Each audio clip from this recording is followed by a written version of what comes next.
저를 은혜로 살게 하시고 십자가 사랑으로 품어주시는 하나님께 감사함과 올려드립니다. 우리 서로 사랑의 사랑합니다. 사랑합니다. 축복합니다.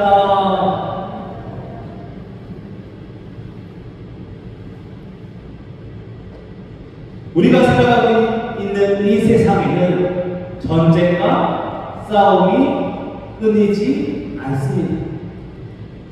여기 계신 성도님들 중에서도 전쟁을 직접 겪으신 분들이 있으실 겁니다.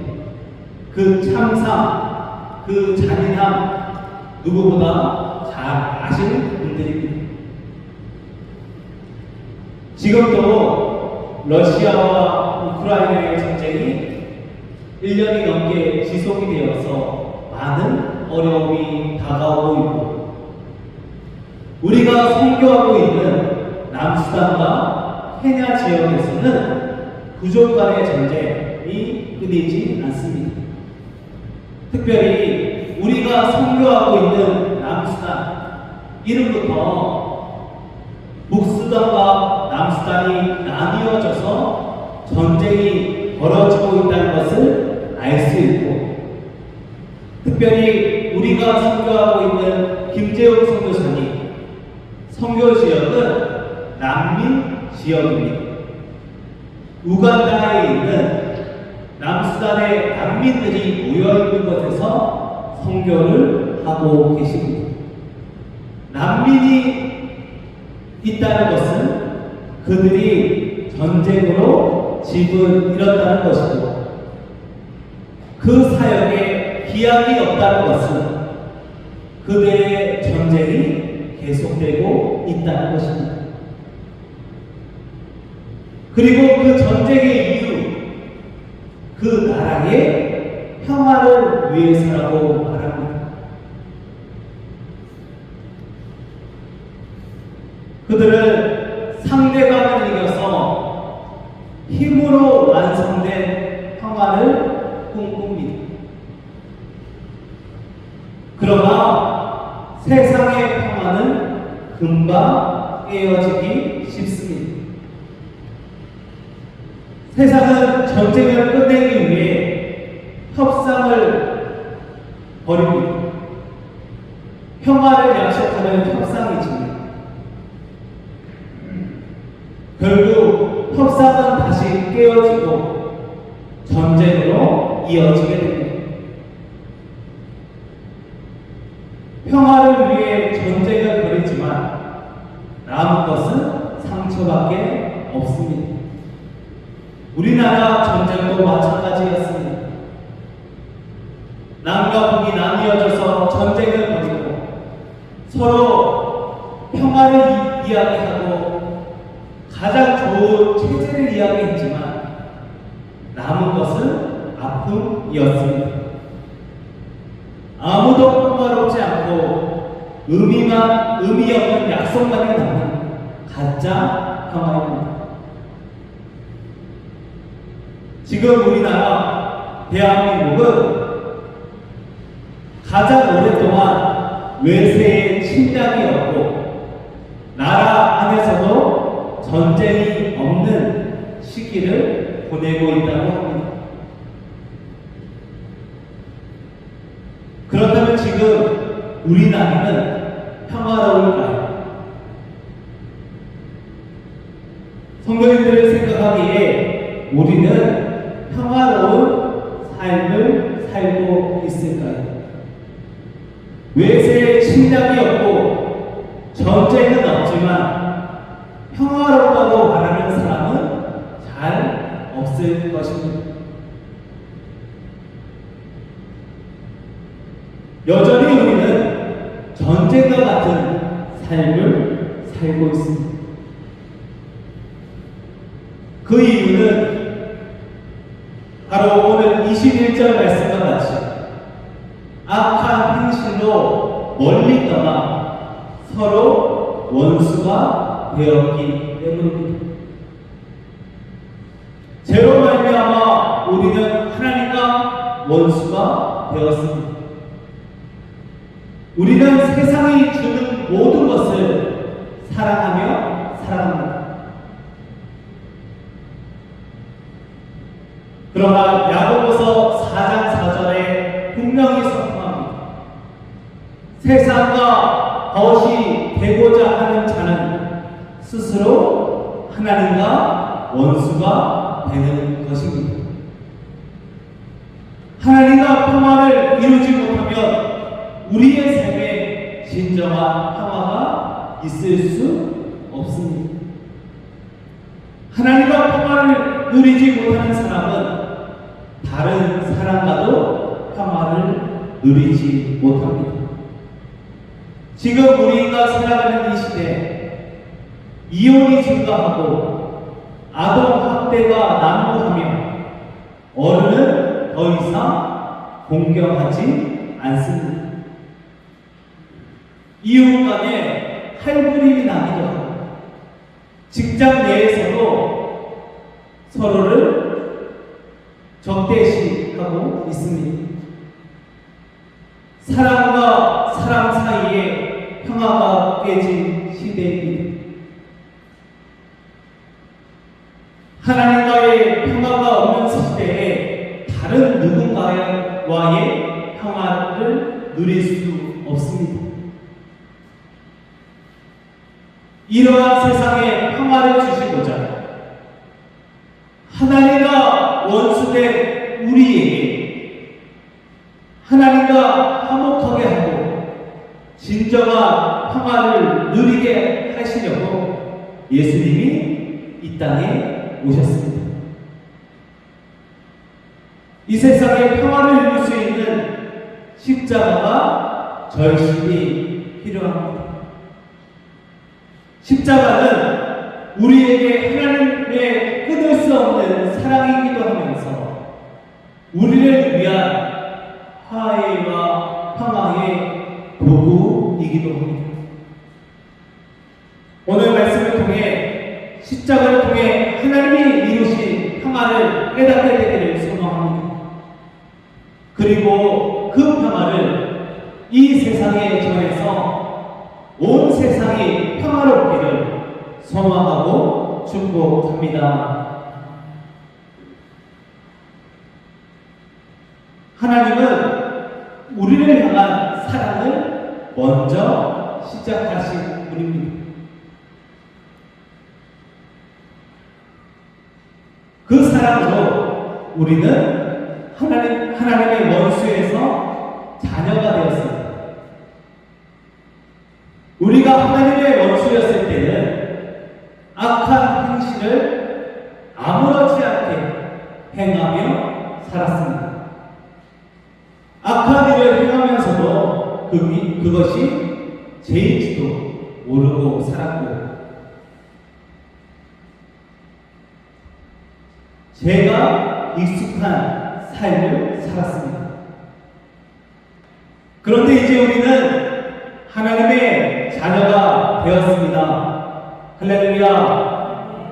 우리 녹종교의 모든 성도님들은 이제 하나님의 자녀이며 새 사람입니다. 그것을 믿으시기 바랍니다. 그것이 하나님의 은혜이고 십자가의 사랑입니다. 이제는 더 이상 이전에 지었던 죄를 짓지 않고 하나님과의 관계 속에서 새로운 평화를 꿈꾸게 되었습니다.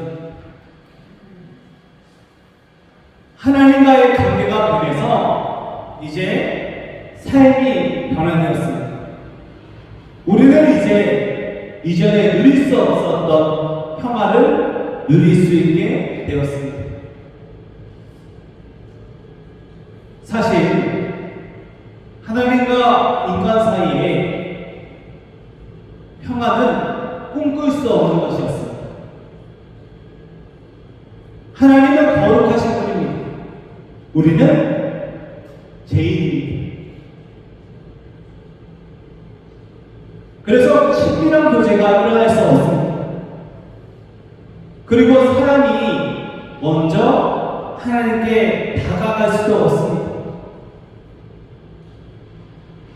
죄인인 우리가 하나님을 상대방을 먼저 품어주고 용서해주고 하나님을 인정해줄 수도 없습니다.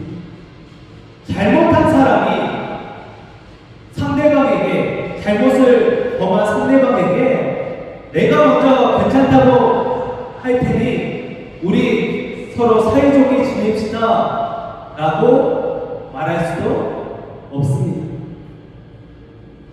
요즘 학교폭력에 대한 이야기가 많이 나옵니다. 뉴스를 봐도 학교폭력 이야기가 많이 나오죠. 그런데 이 학교폭력 마무리되려면 어떻게 해야 할까요? 학교폭력이라는 것이 다수의 학생들 또는 소수의 몇 명의 학생들이 약한 학생들을 찾아가서 신체적, 정서적으로 괴롭히고 그 삶을 무너뜨리는 것을 의미합니다. 폭력을 가하는 가해 학생 입장에서는 장난이라고 말하지만 그 폭력을 당하는 피해 학생 입장에서는 매일의 삶이 지옥과 같은 것입니다. 저도 고등학교 때, 지금도 뭐 그렇게 크지 않지만 그때는 더 좀 작아가지고 몇몇 이렇게 덩치 큰 친구들에게 괴롭힘 아닌 괴롭힘을 당한 기억이 있습니다. 생각해보면 장난이었다고 할 수도 있지만 그 당시에는 학교가 가기 싫을 정도였습니다. 지금은 저도 회복되었고 아마 그 친구들은 기억조차 하지 못할 겁니다. 이렇게 대놓고 막 이렇게 괴롭힌 것은 아니었기 때문입니다. 그래도 그 당시에는 지옥과 같은 순간들이 조금은 있었습니다. 그것이 회복되려면 어떻게 해야 될까요? 이제 시간이 많이 지나고 어느 날 피해 학생이 회복을 해서 어려움을 극복하고 그 학생들에게 찾아가서 사과를 요구하며 가해 학생은 그 요구를 대부분 받아들이지 않는다고 합니다. 왜 안 받아들일까요? 자신은 그것을 잘못으로 여기지 않기 때문입니다. 장난이었다고 기억나지 않는다고 말합니다. 이 둘 사이에서의 평화는 가해 학생의 진정한 사과에서부터 시작해야 합니다. 마찬가지로 죄인인 우리가 하나님을 먼저 용서할 수 없습니다. 하나님을 먼저 이해한다고 말할 수도 없습니다. 그런데 우리에게 평화가 임했습니다. 하나님이 먼저 원수된 우리를 품어주시려고, 용서해 주시려고 십자가를 지기 위해 이 땅에 내려오셨습니다. 그 십자가 사랑으로 하나님과 사람 사이에 진정한 평화가 이루어졌습니다. 성경에서는 이것을 화목이라고 말합니다. 오늘 본문에도 화목이라는 말이 나오죠.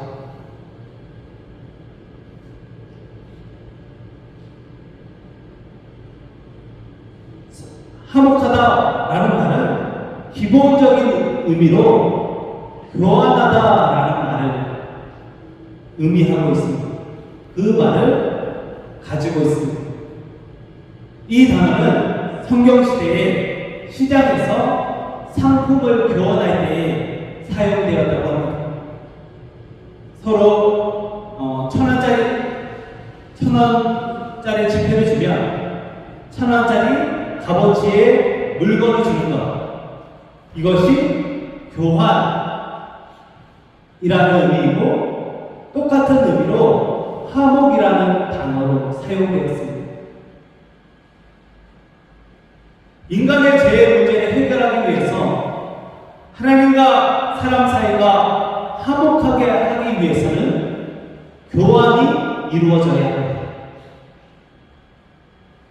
무엇으로 인간의 죄를 갚을 수 있을까요? 어떤 것으로 우리의 인간의 모든 죄를 해결할 수 있겠습니까? 우리의 노력으로는 할 수 없습니다.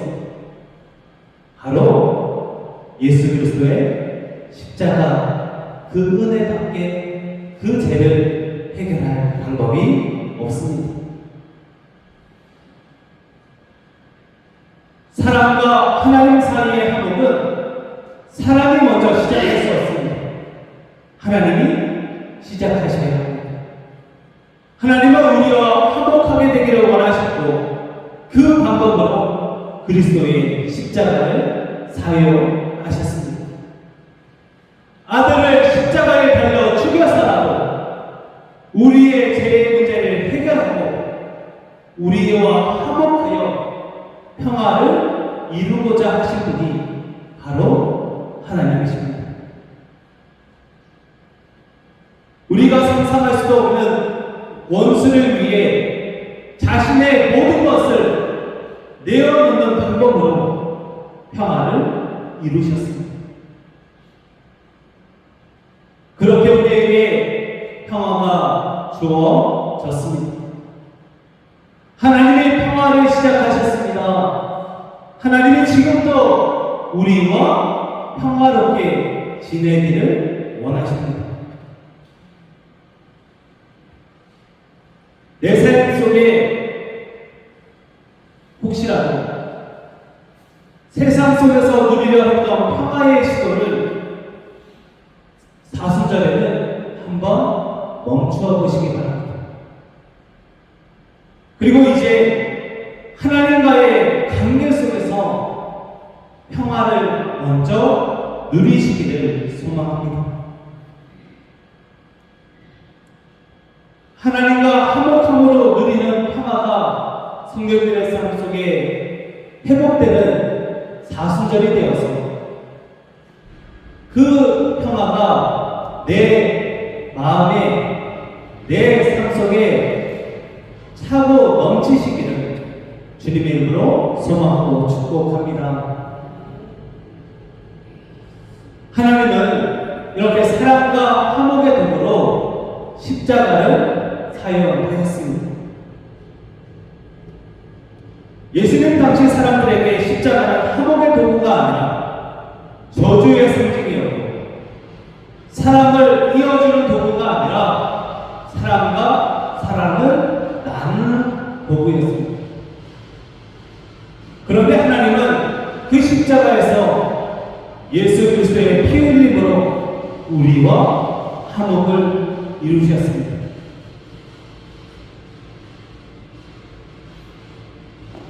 세상의 평화를 이루시고 완성하신 분이 예수 그리스도이십니다.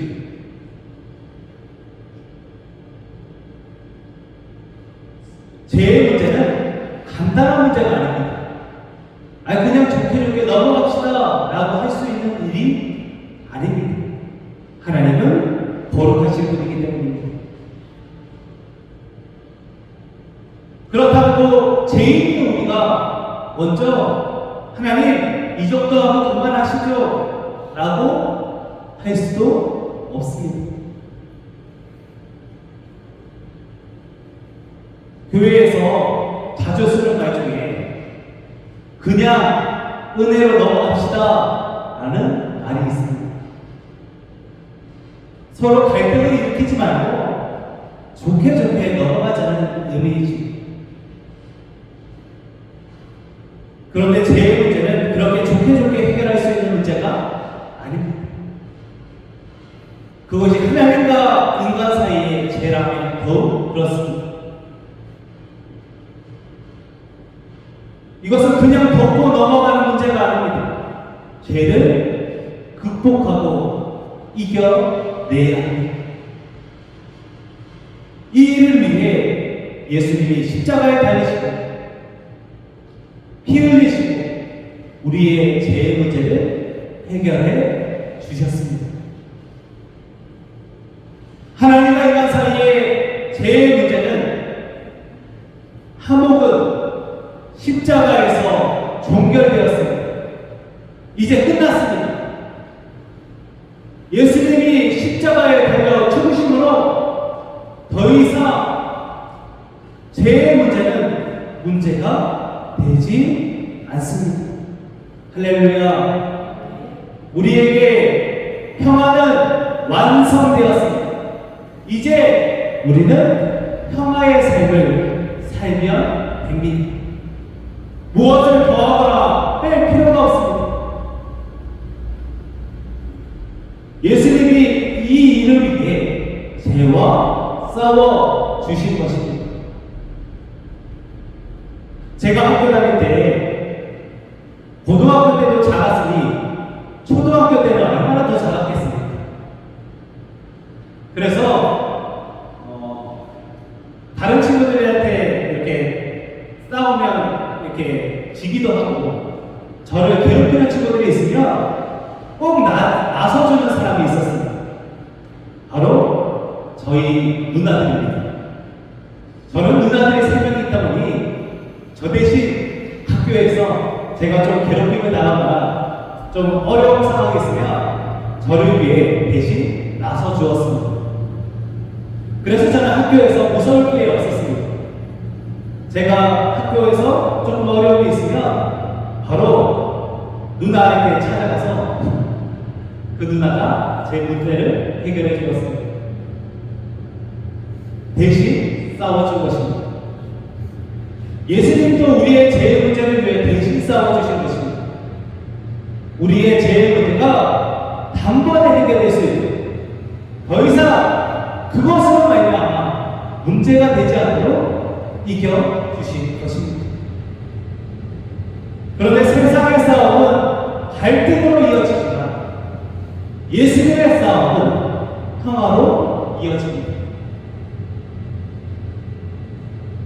예수님의 싸움은 누군가를 망가뜨리거나 무너뜨리는 싸움이 아닙니다. 예수님의 싸움으로 자신을 드러내거나 자신의 욕심을 이루시지도 않았습니다. 예수님이 원하시는 것은 죄와의 싸움에서 이김으로 우리를 구원하고 우리와 하나님 사이에 진정한 평화를 주시는 것입니다. 우리가 아무리 싸워서 이겨보려고 해도 이길 수 없는 죄의 문제를 예수님이 십자가에서 싸워 이기심으로 단번에 해결해 주셨습니다. 이제 우리는 평화의 삶을 살면 됩니다. 그저 주어지는 평화는 없습니다. 오리가 강가에서 둥둥 아무리 평화롭게 떠 있는 것 같아도 그 물속에서는 발을 이렇게 열심히 움직이고 있는 것 같이 우리에게 주어진 이 평화가 그저 주어진 것 같아도 그저 주어진 것이 아니라 예수님께서 열심히 싸워서 주어진 것임을 기억하시기 바랍니다.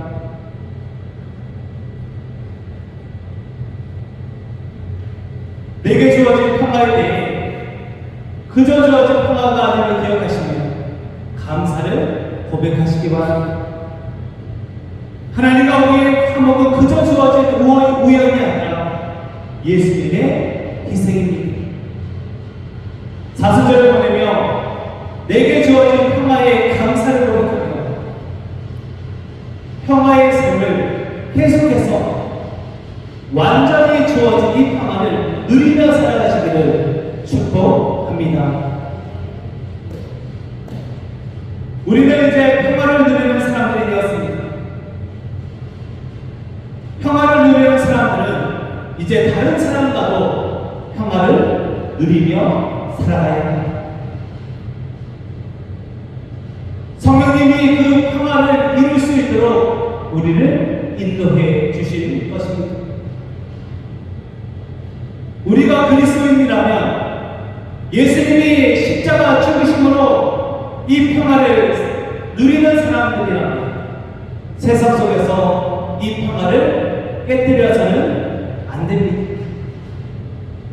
이제 다른 사람과 평화로운 삶을 살아가는 것으로 하나님과의 평화를 세상 속에 드러낼 수 있어야 합니다.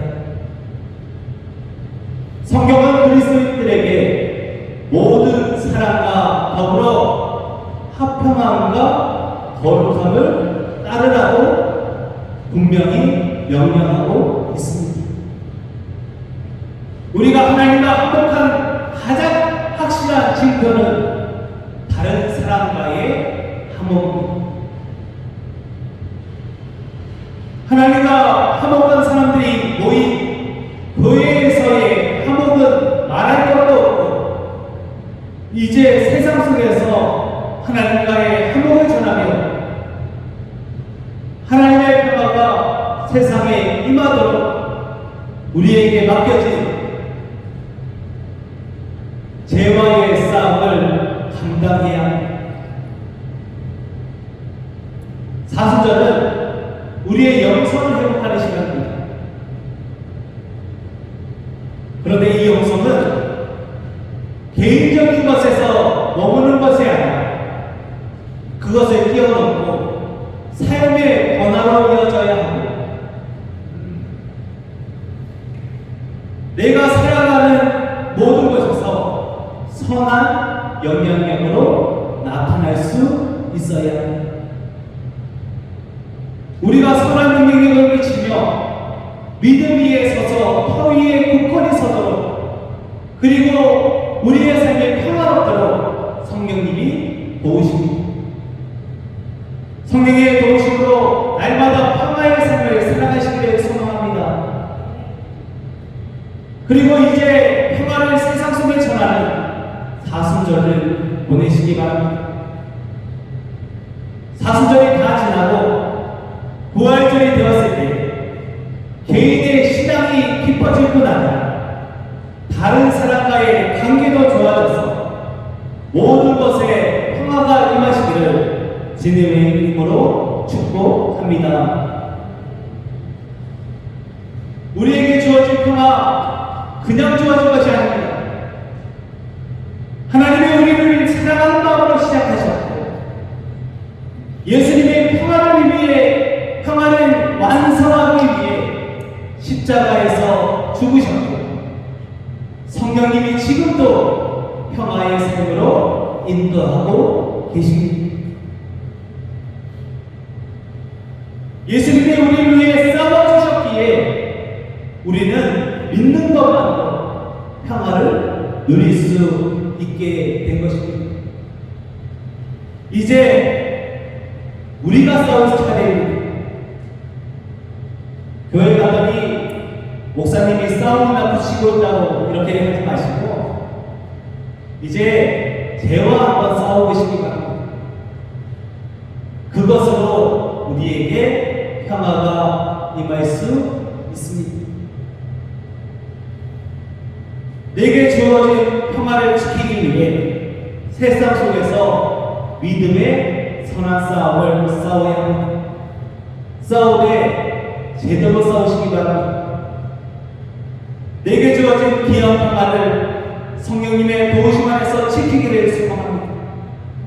그러기 위해 제가 세 가지의 실천 사항을 알려드립니다. 첫째, 혹시라도 내가 화목하게 지냈던 세상적인 것들과는 이별을 구하고 이제 하나님과의 평화에 집중하시기 바랍니다. 하나님과 평화롭지 못하면 어디에서도 평화로울 수 없습니다. 하나님과의 평화에 집중하는 사순절을 보내시기를 소망합니다. 둘째, 내게 주어진 평화의 소중함을 회복하시기 바랍니다. 세상에서의 평화도 지키려면 전쟁이 일어나는데 내게 주어진 평화를 위해서 얼마나 많은 수고가 있었겠습니까? 그 수고는 바로 예수님의 십자가의 죽으심입니다. 예수님이 얼마나 많은 희생과 헌신을 감당하셨는지를 기억하며 평화의 소중함을 회복하고 감사를 고백하시기를 소망합니다. 마지막으로 이제 우리가 평화를 이루며 살아가야 합니다. 우리가 바라는 것에는 다툼과 분열과 갈등이 사라지고 평화가 이루어져야 합니다. 먼저는 가정이고 교회이며 삶의 모든 것입니다. 사순절 동안 평화를 이루며 살아가시기를 소망합니다. 사순절을 보내며 십자가의 의미를 나누고 있습니다. 예수 그리스도의 십자가의 사랑을 경험한 우리는 이제 예수 그리스도의 평화를 누리고 전하며 살아야 합니다. 평화, 평화, 하나님 주신 선물 믿으십니까? 이제 이 평화가 우리에게 선물로 주어졌으니 이 선물을 다른 사람에게 전해 보시기 바랍니다. 사순절에 하나님이 주신 평화를 삶 속에서 온전히 누리시고 그 사랑, 그 평화가 예수님의 십자가의 죽으심으로 주어졌음을 감사로 고백하고 그 평화를 이루기 위해 성령의 인도하심이 있음을 믿으시고 온 세상에 평화를 이루며 살아가는 우리 모두 되기를 주님의 이름으로 소망하고 축복합니다. 기도하겠습니다. 사랑과 내어마신 아버지 하나님 주신 선물로 우리에게 평화가 주어졌습니다. 이제 그 평화를 세상 속에 전하며 살아가게 하시고 그러기 위해 성령이여 우리를 도와주시옵소서. 날마다의 삶이 평화롭기를 기대하고 그러기 위해 죄와 싸워 이기고 싸우되 제대로 싸우는 우리 모두에게 기대하오. 예수님의 이름으로 간절히 기도하옵나이다. 아멘.